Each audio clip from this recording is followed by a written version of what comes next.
ये बालक जो है कैसे धनुष तोड़े, क्योंकि 15 साल की उम्र है और मैं अभी अभी देख रही हूं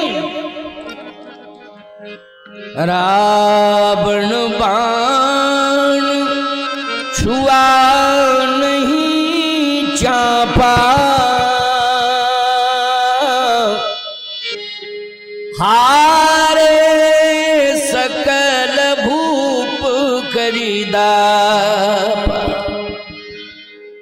अभी अभी रावण बाहुबली है, उसकी भुजाओं में कैलाश पर्वत को उठाने की ताकत है। जिसकी भुजाओं में पर्वत को उठाने की ताकत हो, ईमानदारी के साथ बताओ वो कितना बड़ा बलवान होगा। पहाड़ के पत्थर को उठाया जा सकता है, पहाड़ को नहीं उठाया जा सकता। बोलो भाई,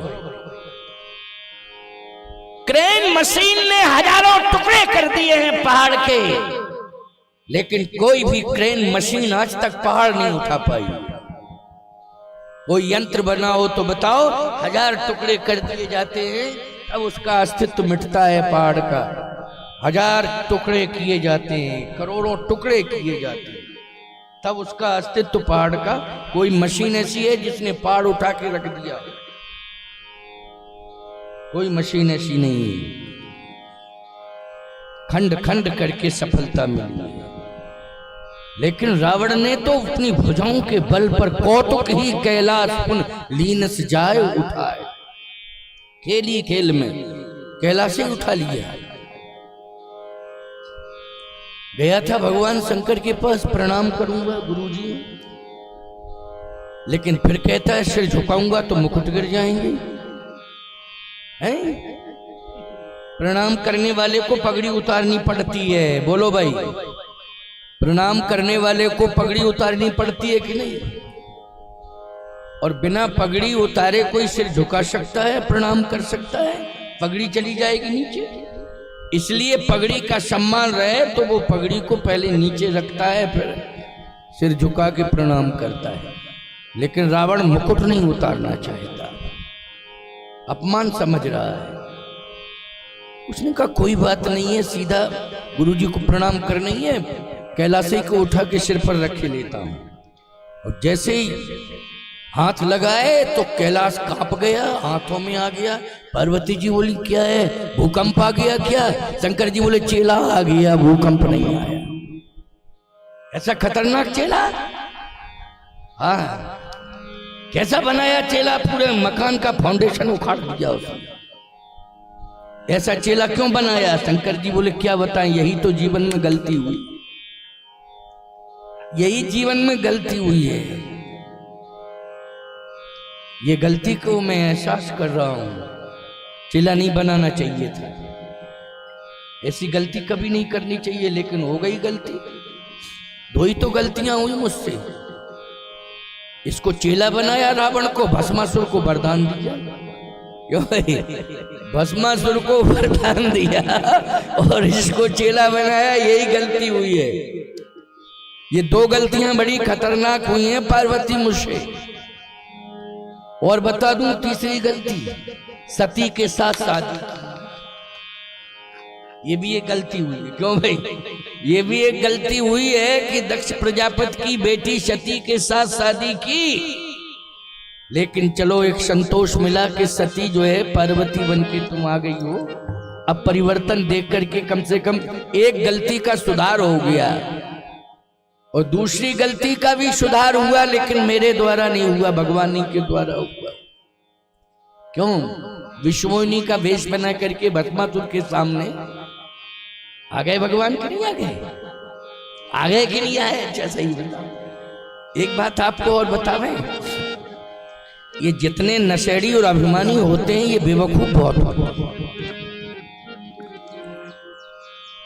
बड़े बेवकूफ होते हैं, मैं आपको बता रहा हूं। हाँ, और बेवकूफी में यही मर जाते हैं। अच्छा बोलो, शराब पी के सड़क पे सो जाओगे तो मरोगे कि नहीं मरोगे? बेवकूफी है।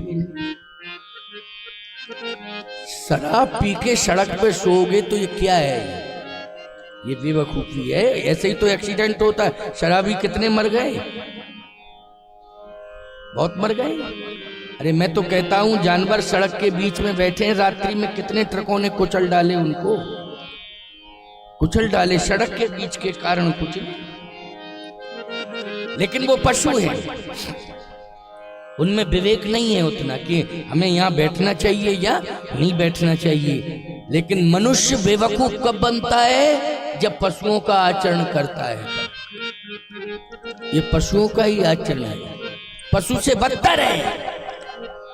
मैं एक बात कह रहा हूं, सुनो, बुरा लग जाए तो खूब लग जाए। हमको क्या लोकसभा का चुनाव लड़ना है जो तुमसे वोट मांगने? साफ साफ बोलूंगा, पशुओं से बदतर है मनुष्य। कौन? जो शराबी है। सबसे बड़ा मूर्ख कौन माना जाता पशुओं में? गधा। क्यों भाई? जब कोई गलती करता है तो लोग कहते गधा है, काम गलत करते, क्या गधा है ये?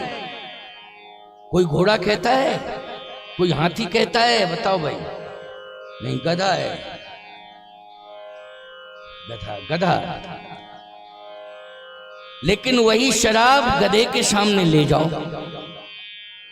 वो कहो पियो,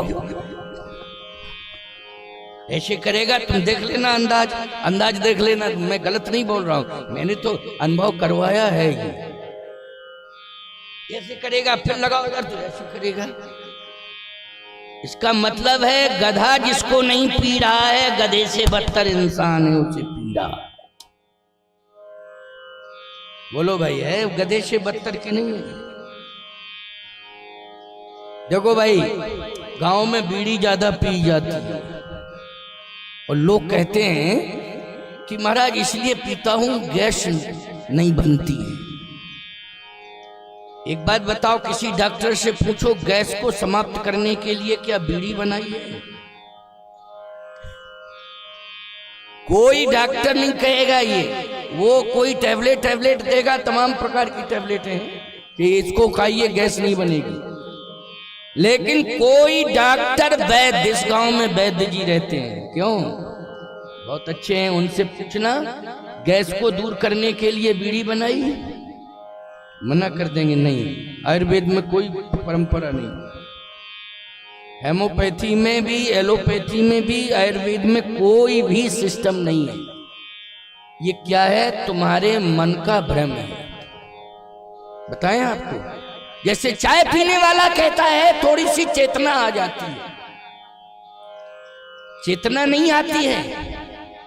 वो कहता है कि नींद खुल जाती है, चेतना आ जाती है। किससे?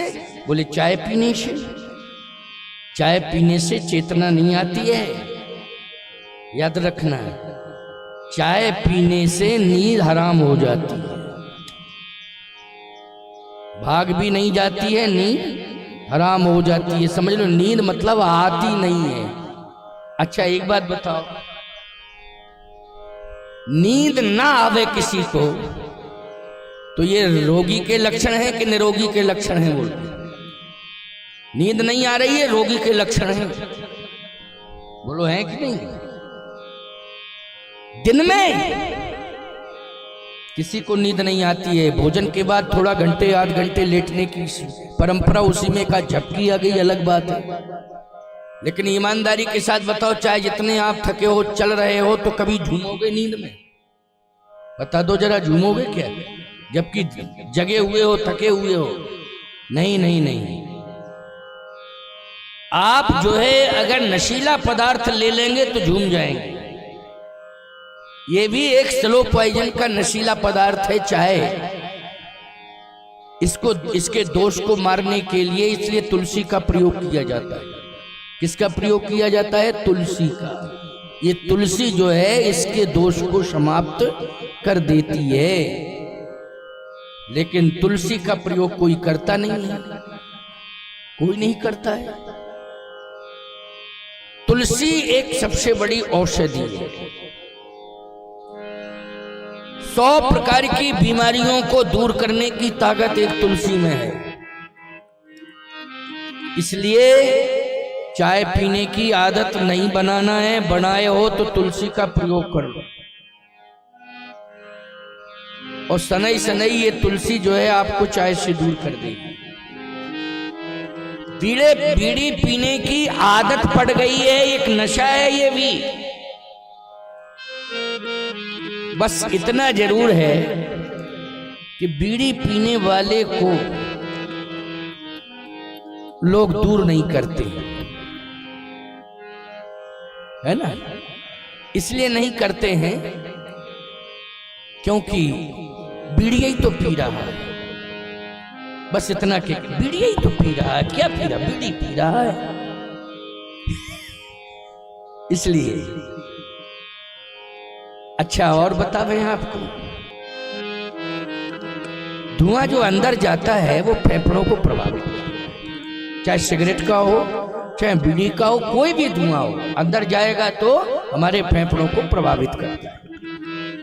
इसलिए बन सके तो इसका भी त्याग करो।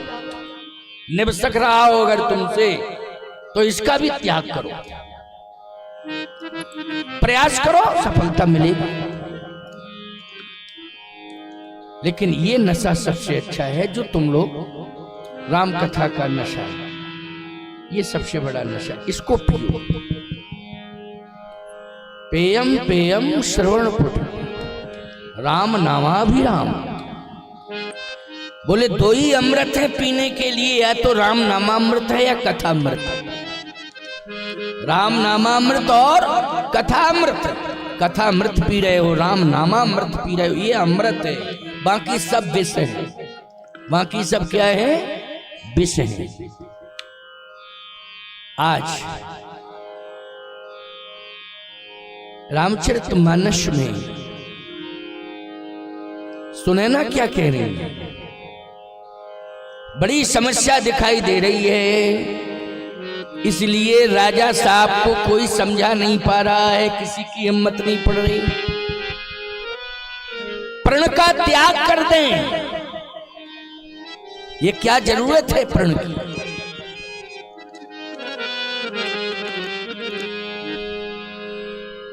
आंसू निकल रहे हैं सुनैना जी के। जनक जी के आंसू निकल रहे हैं। जिसने प्रतिज्ञा की है वो भी पछता रहा है। सुकृत जाए जो पश्चाताप, सुकृत जाए जो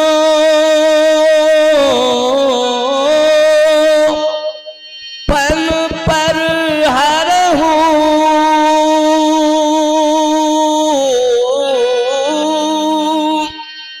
कुंवरी कुंवारी रही का करूं।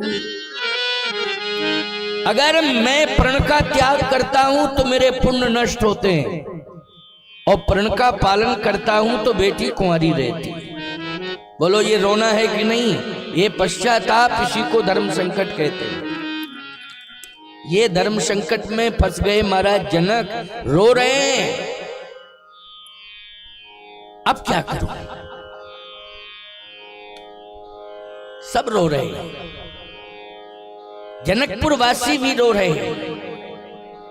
महाराज प्रण बदल देवे, लेकिन भगवान राम सहज ही चले सकल जग स्वामी। बोलो भाई, सहज भाव से जा रहे हैं। सबको लग रहा है ये कठिन कार्य है, लेकिन राम जी को सहज लग रहा है। बोलो लग रहा है कि नहीं लग रहा है? सहज लग रहा है राम जी को।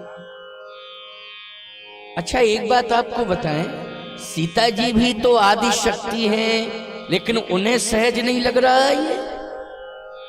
विधि कई भांति धरो और धीरा, कैसे धीरज रखूं? इसलिए घबरा रही है कि ये मर्यादा पुरुषोत्तम राम है, ये तोड़ते नहीं है, ये तो जोड़ते हैं। कहीं सामने आकर के ये भाव ना आ जाए कि नहीं मैं तो जोड़ने वाला हूं, मैं तोड़ने वाला नहीं हूं। समझ गए? तोड़ तो सकते हैं, लेकिन भाव सीता जी के मन में ये है कि ये जोड़ने वाले हैं, ये तोड़ने वाले नहीं है। ये भाव ना आ जाए कहीं तो समस्या आ जाएगी। समझ में आ रही बात कि नहीं आ रही? इसलिए घबरा रही है। ये तो खूब जान रही है कि टूट तो जाएगा। क्यों? वज्रादपि कठोराणी मृदून कुसुमादपि। अगर पुष्प से ज्यादा कोमल है तो वज्र से ज्यादा कठोर भी हैं।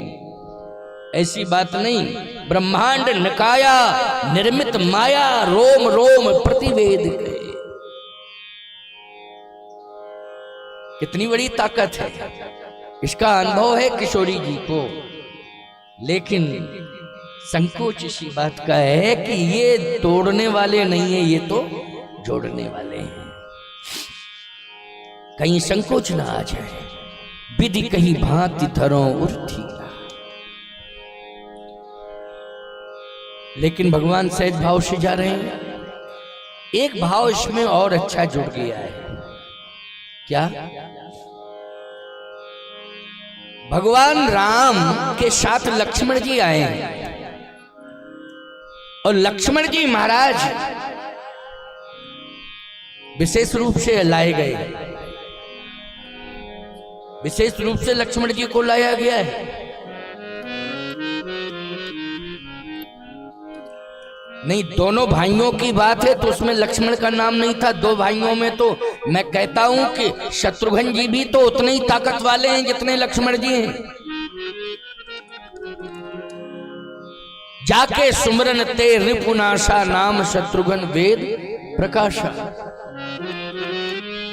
लेकिन लक्ष्मण जी को जानबूझ करके लाया गया, विशेष रूप से लाया गया। और इसमें प्रेरणा जो है भगवान राम की है, विश्वामित्र जी की नहीं है। विश्वामित्र जी को प्रेरणा देने वाले श्री राम है। कर विनती आनो दो भाई। ये प्रेरणा है विश्वामित्र जी के साथ जुड़ी राम जी की कि अकेले नहीं मांगना है, दो को मांगना है। नहीं तो देखिए आप, एक वचन सिद्ध हो रहा है। जब सिद्ध आश्रम में बैठे बैठे विचार कर रहे हैं तो एक वचन सिद्ध हो रहा है। क्या? गाधि तनय मन चिंता व्यापी हरि बिन मरहि न निश्चर पापी। एक वचन, हरि बिन। भगवान के बिना ये राक्षस मरेंगे नहीं। तो भगवान हरि, हरि नाम लक्ष्मण नहीं है, हरि में न जुड़े हैं। हरि स्वतंत्र सत्ता है। बोलो, है ना? हरि की सत्ता कैसी है? जल्दी बोलो। स्वतंत्र सत्ता है। इसलिए गाधि तने मन चिंता, चौपाइयों पर ध्यान देना। गाधि तने मन चिंता व्यापी हरि बिन मरहि न निश्चर पापी। एक वचन। तब मुनिवर मन कीन विचारा प्रभु अवतरऊ हरण महिबारा। एक वचन।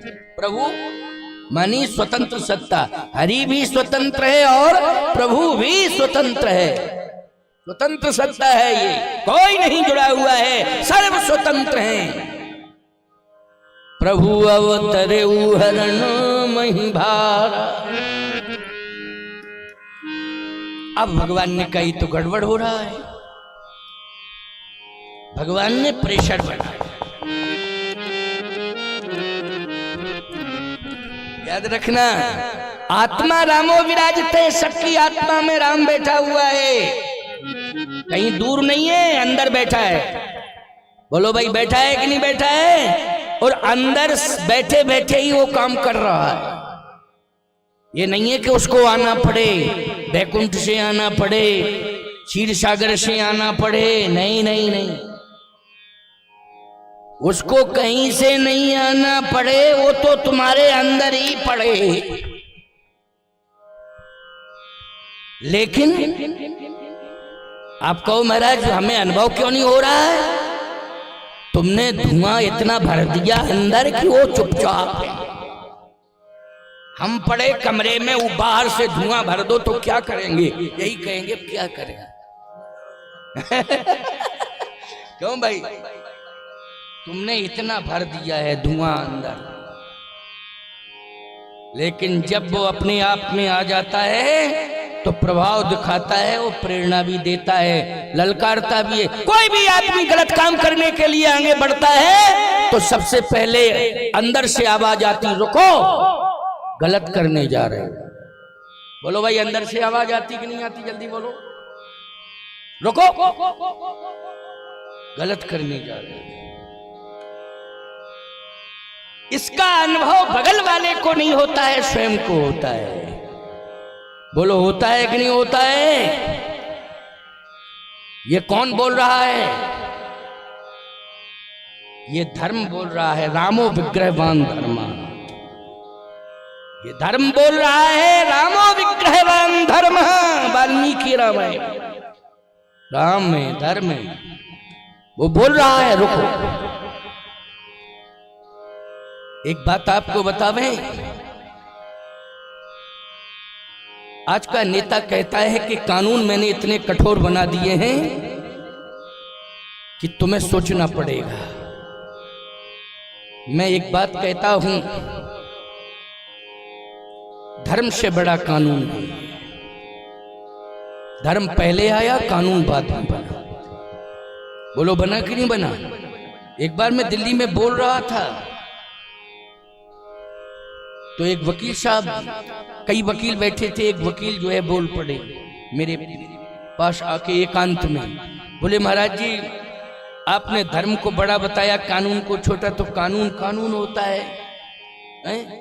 बड़े बड़े धर्म कर्म करने वालों को भी कानून बंधन में बांध देता है, जंजीरों में बांध देता है। बड़े बड़े धर्म कर्म करने वालों को, जैसे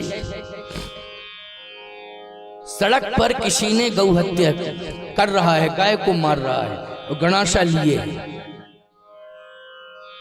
अगर हम उसे नहीं मारते हैं तो वो गाय को मारता है, और हम देख नहीं पा रहे हैं क्योंकि धर्म है, ये सत्कर्म कर रहे हैं, और वो गणाशा लिए है और ललकार से वो मान नहीं रहा है, वो तो मारने को तैयार है। तो उस समय तुम क्या सोचोगे धार्मिक हो कि इसी को मार दूं, गाय को बचाऊं? लेकिन बहस कोर्ट में बाद में होगी, पहले तुम्हें जेल के अंदर जाना पड़ेगा, 302 के मुलजिम बन जाओगे कि नहीं? बोलो भाई, जल्दी बोलो। पहले जाना पड़ेगा, इसके बाद बहस होगी कि मैंने किस परिस्थिति में मारा है, इस पर विचार किया जाए। विचार बाद में होगा, कानून सजा बाद में देगा। बोलो भाई, लेकिन याद रखना, अगर उस कसाई के अंदर जरा सी भी मानवता है तो उसकी आत्मा पहले रोक देगी, तुम गलत काम करने जा रहे हो। लेकिन वो कहता है, मैं किसी की नहीं सुनना चाहता हूं, जो करूंगा सो करूंगा, बाद में देखा जाएगा। इसका मतलब उसे भी रोका गया है, किसी ने अंदर से रोका है, लेकिन उसने स्वीकार नहीं किया। अपराध को रोकने के लिए सबसे पहले यदि चेतावनी देता है तो धर्म देता है। क्यों भाई, कानून नहीं देता है? अपराध को रोकने की चेतावनी पहले कानून देता है कि धर्म देता है? जल्दी बोलो। धर्म देता है। लेकिन नहीं मानते हो, अपराध करते हो, तो कानून बाद में कहता है, आ जाओ अब हम तुम्हें सजा देंगे।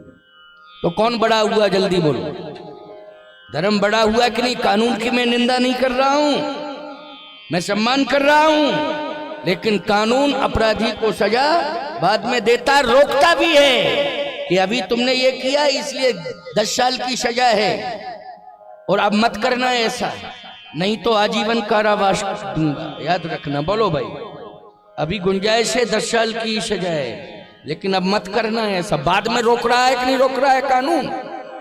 लेकिन धर्म पहले रोक रहा है।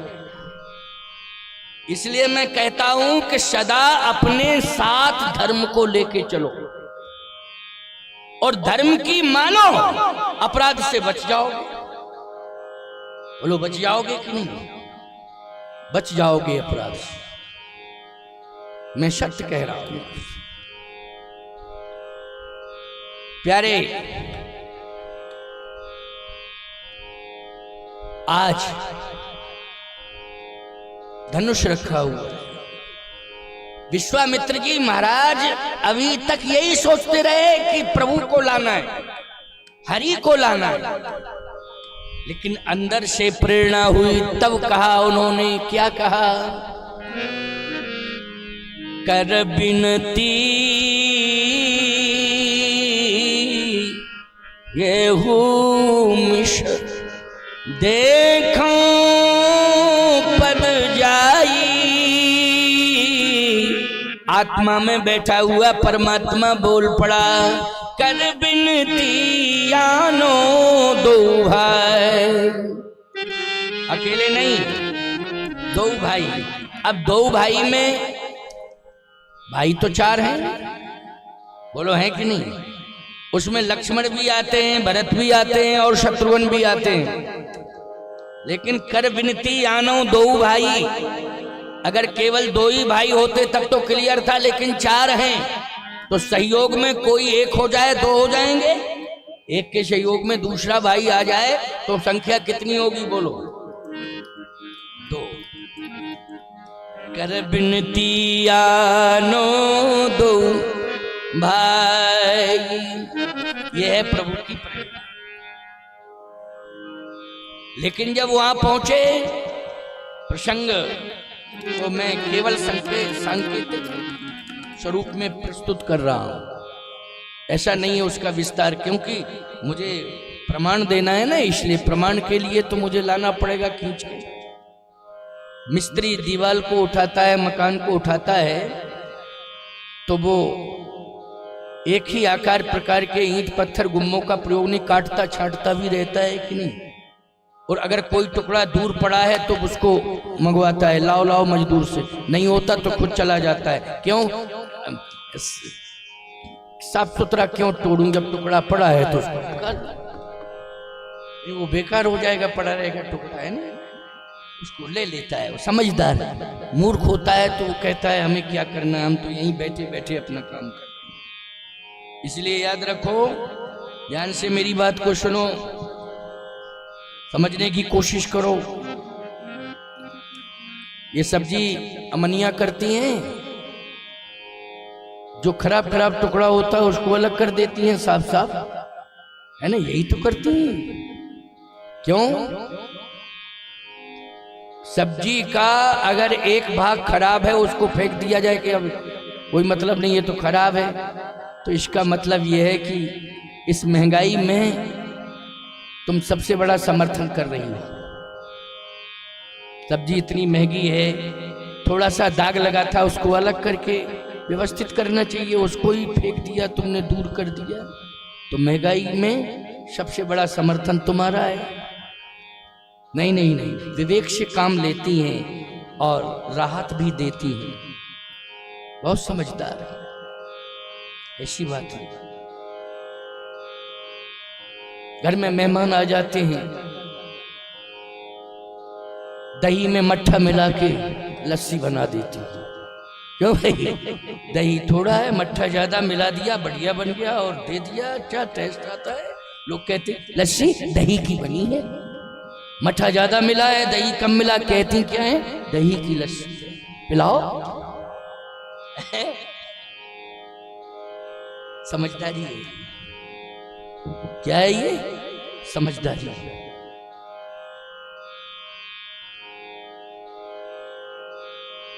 मेहमान ज्यादा आ जाए, दाल में गर्म पानी डाल दो।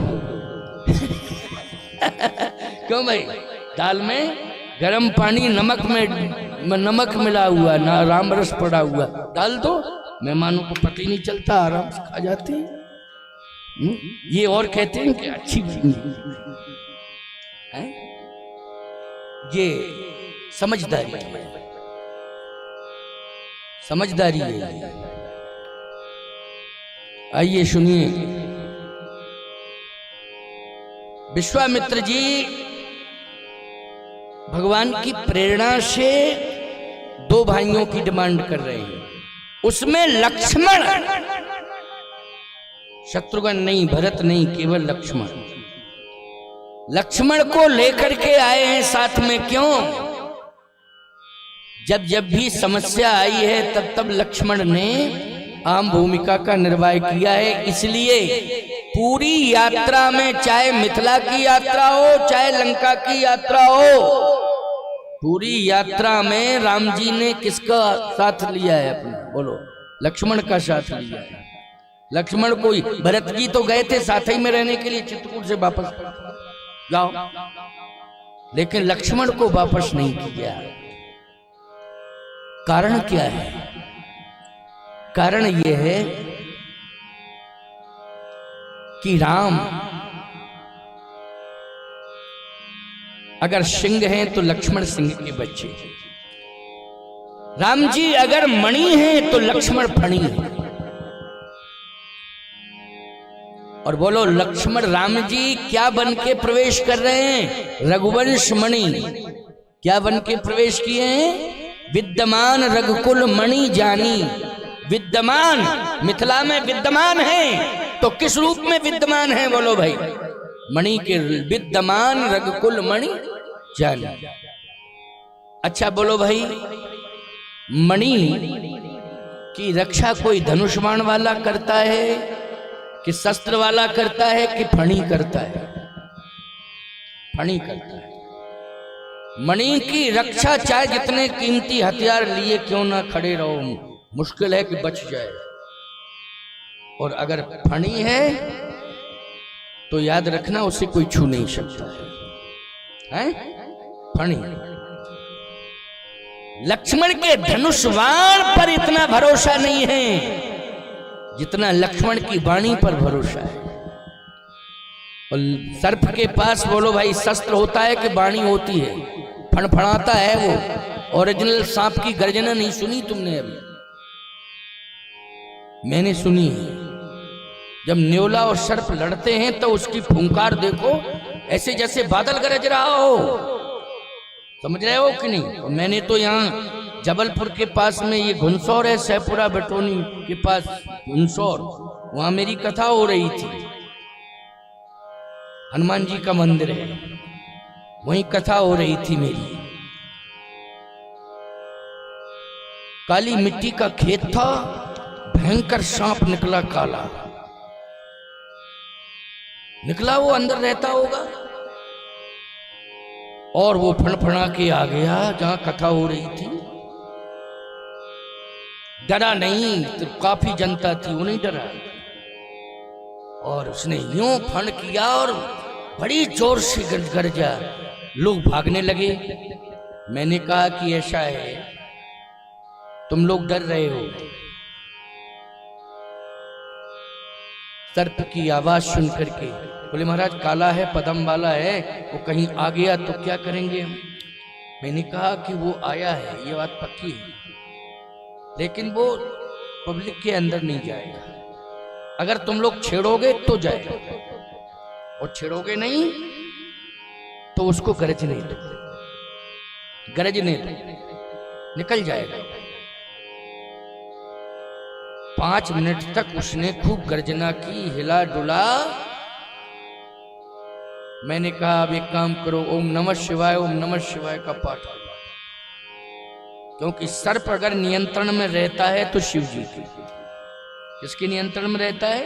शिव जी की। हमने कही ओम नमः शिवाय, बहुत पुरानी बात बता रहा हूं।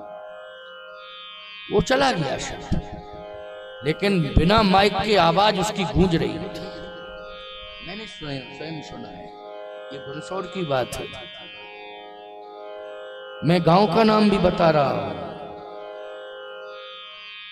कहने का तात्पर्य मेरा यह है कि बड़ी ताकत होती है सर्प में, और सर्प को कभी छेड़ना नहीं चाहिए। सर्प को अपना कार्य करने दो, बचाव रखिए ना विवेक से। और क्या है? विवेक से बचाव रखिए। आप लाठी लेकर के मारने की कोशिश करेंगे, शायद बच गया तो छोड़ेगा नहीं तुमको, ये पक्की बात है। तुम कहीं भी सो रहे हो, ऐसी बात नहीं है कि ऊंचाई पर सर्प वहां भी पहुंच जाता है, वहां भी पहुंच जाता है। ये सिवनी मालवा के पास में एक गांव है, 2 साल पुरानी बात है। 3री मंजिल पर सो रहा था वो लड़का, सर्प वहीं पहुंच गया। और याद रखना, माँ और बेटे दोनों लेटे हुए थे, लेकिन मां सुरक्षित रही, बेटे को ही दशा उसने। जबकि दोनों एक साथ मां बेटे लेटे हुए थे। 18-19 साल का 20 साल का लड़का था, गलती कर बैठा होगा, बस मां और बेटे दोनों लेटे, नहीं दोनों लेटे, दोनों को काटता डसता नहीं नहीं। और सुनिए, डसने के बाद वो हटा नहीं वहां से, वो वहीं बैठा रहा। उसको अस्पताल ले गए लड़के को, लोगों ने बंद कर दिया कि इसको बंद कर दिया जाए, क्योंकि हो सकता है कि कोई झाड़ने फूंकने वाला ये कहे सर्प है कि नहीं, तो प्रमाण तो रहेगा। बंद कर दिया, उसको ले गए अस्पताल, मर गया। वहां से फोन आया कि वो तो खत्म हो गया, सर्प हटा नहीं। और आप देखिए, कमरे में बंद करने के बाद भी ये नहीं कि सर्प इधर उधर कमरे में घुमाओ, जहां पर डसा था वहीं बैठा रहा। 8 घंटे बाद तक ऐसे ही बैठा रहा, और फिर लोगों ने मार दिया उसको जब पता लगा कि वो मर गया। अभी की बात है। कहने का तात्पर्य मेरा यह है, कभी भी सर्प को छेड़ना नहीं चाहिए। लक्ष्मण क्या है? शेष है, शेष, जो सहस शीस अहीश महिधर लखन सचराचर धनी शेष है। यदि कोई राम को छेड़ने की कोशिश करता है, ये मणि है राम, तो लक्ष्मण फणी है, फणी बनकर के सामने आ जाते हैं। यही है लक्ष्मण का चरित्र। जनकपुर में भी लक्ष्मण फणी बन गए थे। राम जी के लिए थोड़ा सा कहा और लक्ष्मण ने अपना स्वरूप दिखाया। ये रामायण का प्रमाण है। जनक जी महाराज क्या कह रहे थे? तजहु आस निज निज ग्रही जाहु, लिखा न विधि मैं देहि विवाहु। अब जन को माखे भट मानी, ओ वीर विहीन मही में जानी। जनक जी कहने लगे, वीर भोग्या वसुंधरा, मैं जानता था इस पृथ्वी पर वीर रहते, लेकिन आज पता लगा कि कोई वीर नहीं है, कोई भी वीर नहीं है, कोई वीर नहीं है। माखे लखन कुटिल भई भोए। बोलो भाई, फणी जो है फड़फड़ाने लगा कि नहीं? फण आ गया, पूरा फण जो है दिखाई दे रहा है मिथिला में यूं। माखे लखन कुटिल भई भोए, और रदपट फरकत नैन रिसोहे। लेकिन आक्रमण नहीं किया जनक के ऊपर। क्यों? क्योंकि जनक ने फणी के ऊपर आक्रमण नहीं किया था। बोलो भाई, कभी भी किसी भी युग में किसी भी समय महाराज जनक ने सर्प के ऊपर कभी आक्रमण नहीं किया था। लेकिन बोलो, सर्प अपनी मर्यादा में है कि नहीं? कहां है? फणी जो है मणि के पास है। राम जी मणि है, वहीं पर लक्ष्मण है, कहीं नहीं जा रहे और फणफणा रहे हैं। आप कहो कैसे फणफणा रहे? रदपट फरकत नयन रिसोए, ओठ फड़क रहे हैं। अच्छा बोलो भाई, सर्प के ओठ ही तो फड़फड़ा रहा है, तो क्या ओठ ही तो फड़कते, जीभ लपलपाती है ऐसे ऐसे, और फण पोजीशन लिए रहता है, जीभ लपलपाती है। लक्ष्मण की जीभ लपलपा रही है। रदपट फरकत नयन रिसोहे, ओंठ फड़क रहे हैं, जीभ मटक रही है। जीभ क्यों मटक रही? कुछ बोलने के लिए मटक रही, कुछ बोलने के लिए मटक रही है। जीभ मटकती है कि नहीं मटकती बोलने के लिए? जैसे ये बोलती तुम लोग का, तो जीभ मत लपलपाओ, नहीं समझ लेना, ये तुम्हारी जीभ बहुत चलती है। क्यों कहते लोग सामान्य भाषा में? जीभ को डांटते हैं, मानी जीभ के कारण ही विवाद होते हैं। जीभ के कारण ही विवाद, जीभ के कारण ही स्वाद, दोनों जीभ के कारण। बोलो भाई, जीभ के कारण स्वाद और जीभ के कारण विवाद। ये जीभ जो है पूरे दांत तुड़वा देती है। क्यों भाई? जरा सा कुछ बोल जाए तो लोग कहते हम तुम्हारे दांत तोड़ देंगे। ये नहीं कहता कोई जीभ काट लेंगे, दांत तोड़ देंगे। बोलती जीभ है, दांतों को बेचारों को सजा मिलती। जीभ चल रही तुम्हारी, हम तुम्हारे दांत तोड़ डालेंगे। जीभ काटने की बात नहीं करते लोग, क्यों? काटने की बात करते तो अंदर चली जाती है, वो दांत रह जाती है। लोगों को जीभ मिलती नहीं, वो अंदर ही चली जाती है। मिलते क्या है? दांत। भुगतना पड़ता परिणाम दांतों को, भुगतना पड़ता क्यों? अच्छा एक बात बताओ, एक एक करके दांतों को निकलवाती कौन है? डॉक्टर के पास जाके जल्दी हो जी, डॉक्टर साहब तीसरा वाला दांत ले आओ, निकाल के फेंक दिया, जीभ अंदर चली गई, बेचारा निकल के बाहर आ गया। क्यों भाई? एक बड़ी विडंबना, हम आपको क्या बतावे। इसलिए सावधानी से मेरी बात को सुनो। रसना हरि नाम को रट। ये जिह्वा तू भगवान के नाम को रट, व्यर्थ में समय मत गमा, फालतू की बात करने में समय को मत गमा। तू तो राम का नाम रट। रसना हरि नाम को रट, रसना हरि नाम को भज, रसना हरि नाम को रट। इसलिए आज फणी अपना काम कर रहा है, मणि के पास माखे लखन कुटिल भई भो। प्रकृति तन गई, ओंठ फड़कने लगे, जिह्वा मटक रही है, कुछ बोलना चाहती है तो बोल क्यों नहीं रहे हैं? सर्प की एक मर्यादा है अपनी, ऐसी बात नहीं। इसलिए मंत्र की आन मानता है सर्प। बोलो मानता है कि नहीं मानता है? मंत्र की आन को कौन मानता है? बोलो भाई। इंसान का तो ईमान चला गया, लेकिन सर्प का ईमान अभी भी बचा हुआ है, वो भी मंत्र की आन मानता है। और तुम मंत्र तंत्र सब धरे रहते हैं, अपने मन का काम करते। कहीं न सकत रघुबीर डर, लगे बचन जानुबान। जनक जी के वो बचन बाण की तरह चुभ रहे हैं लक्ष्मण के। कौन? वीर विहीन चुभ रहे, वाक्य बाण, उसको क्या कहते हैं? वाक्य बाण। कहीं न सकत रघुबीर डर, लगे बचन जन बान। ये मर्यादा है, बड़े भैया मेरे बगल में हैं, हम बिना उनकी आज्ञा के नहीं बोलेंगे। चाहे आंखें फड़के, चाहे जीभ मटके हो, चाहे ओंठ फड़के, लेकिन बड़े भैया मेरे बगल में बैठे हैं, मैं उनकी बिना आज्ञा के कुछ भी नहीं बोलूंगा। बोलो भाई ये क्या है? जल्दी बोलो। बड़ों की मर्यादा है कि नहीं? लगे बचन जनुबान, कहीं न सकत रघुबीर डर, रघुबीर डर। आजकल तो डर समाप्त हो गया है। कोई भी व्यक्ति आज बड़ों का भय नहीं मान रहा है। बोलो मान रहा है क्या? कोई नहीं मान रहा है। ये और कहते हैं